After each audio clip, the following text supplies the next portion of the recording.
বৌমা, বৌমা, বৌমা।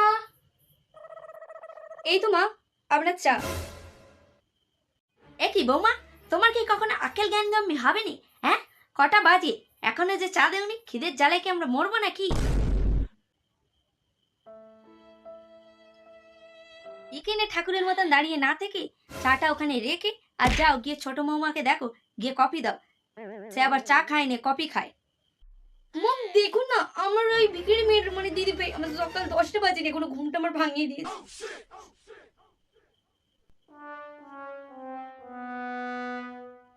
দাঁড়াও, ওই বড় বৌমার ব্যবস্থা আমি করছি।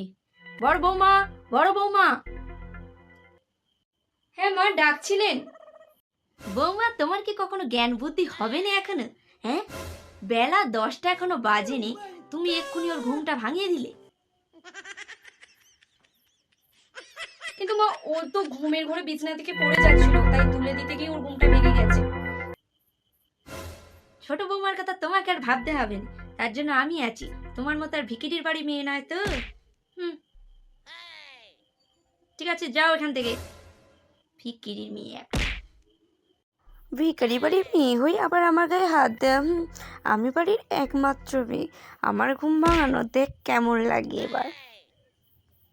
আমি ছোটকে বোনের মতন ভালোবাসি, আর ও আমার সঙ্গে এটা করলো, ঠিক আছে? এরপর থেকে আমি ওর কোনো ব্যাপারেই থাকবো না, এবার নিজেকে আমি চেঞ্জ করে নেবো।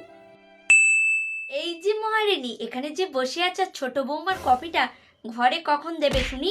এত বেলা হয়ে গেল। পাগলু পাগলু থোড়া সা কর লে রোম্যান্স। কিছু বলছেন মা?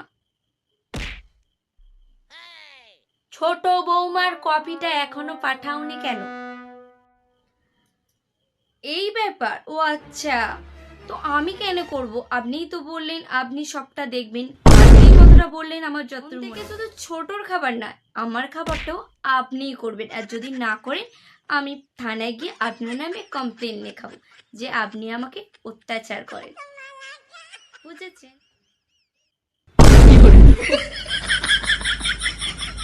যাদের সঙ্গে এটা হয় তাদেরকে সত্যি এইভাবে বদলানো উচিত।